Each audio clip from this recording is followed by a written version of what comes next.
দেখি আমরা যতদূর জানি যে আমরা বেশি বড় মানে কেরিয়ার বলবো না, একটা মাঝামাঝি একটা কেরিয়ার তোমার, তুমি খুব ছোট বয়স থেকে শুরু করেছো অভিনয়ের জায়গাটা। আমরা একটা সময় তোমার ক্ষোভের জায়গা থেকে একবার স্ট্যাটাস লিখেছিলা যে আসলে আমাদের সিনেমার এই জায়গাটার মধ্যে আসলে সিন্ডিকেট আছে কিনা।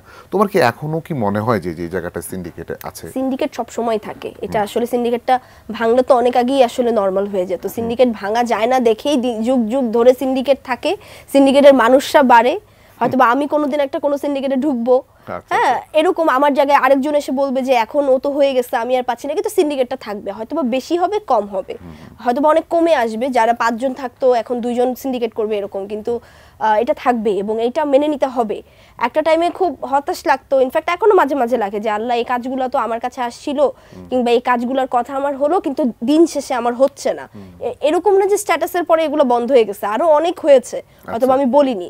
তো ওই জায়গা থেকে মেনে নেওয়াটা এখন শ্রেয়, এবং যে কাজগুলো আমি নিজে করব ওই কাজ দিয়ে প্রমাণ করা যে কেন আসলে আমাকে নিতে হবে, কিংবা কেন আসলে আমাকে কাস্ট করবে। মানে এটা খুব জরুরি কথা যে পরিচালকরা যাতে আমার অভিনয় দেখে গিল্টি ফিল করে, যে আসলে আমি মানে ওই লোকটাকে গিল্টি ফিল করানো আমার দায়িত্ব। উনি যদি করে তাহলে এটা আমি সফল। এবং যারা যারা করেছে, যারা যারা এই পর্যন্ত করেছে, সো ওই জায়গা থেকে আমি ওখানে সফল। এটা আমার মনে হয় কোনো অ্যাওয়ার্ড অ্যাচিভমেন্টের থেকে কম না। আচ্ছা, তো আমরা তো রাফিকে নিয়ে মানে অনেকেই ধারণা করেছে যে রাফির একটা সিনেমা নিয়ে তুমি স্ট্যাটাস দিয়েছিল, পরবর্তী সময় যে সবচেয়ে ভালো যে উদাহরণটা তুমি দিয়েছো, তুমি নিজে রাফির সিনেমাটা দেখেছো, দেখে এসে রাফির প্রশংসা করেছো, এটা কিন্তু সবাই পজিটিভ ভাবে দেখছে। একটা অভিনেতা বা অভিনেত্রীর এই গুণটা থাকা উচিত। তো এখন কি রাফির সাথে কাজ করার কোনো প্ল্যান আছে কিনা?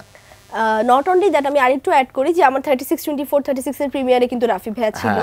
সো দ্যাটস দ্য থিং, আমরা আসলে আসলে ইন্ডাস্ট্রিটা খুব ছোট এবং আমরা খুব কম্প্যাক্ট একটা ফ্যামিলি। দিন শেষে আমার মনে হয় যে ঝগড়াটা লাগলেও দিন শেষে এরকমই লাগুক, একটা ঝামেলা হলে, একটা মন গড়াগড়ি হলে এরকমই হোক, যে আমি যেমন বাবার সাথে বাসায় এসে রাতে জিজ্ঞেস করবো তুমি খেয়েছো কিনা, তারপরেই ঘুমাতে যাব।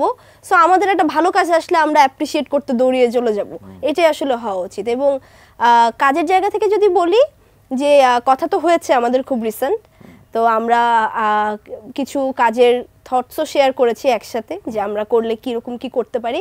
সো হোপফুলি আমাদের যদি সব ঠিকঠাক থাকে, সময় লাগলেও আমার তাতে কোনো সমস্যা নেই, কিংবা আমাদের দুজনের এন্ড থেকেও এটা সময় নিয়ে আমাদের কখনোই তাড়াহুড়া নেই যে না 4 মাসের মধ্যেই করতে হবে, 5 মাসের মধ্যেই করতে হবে, এমন না।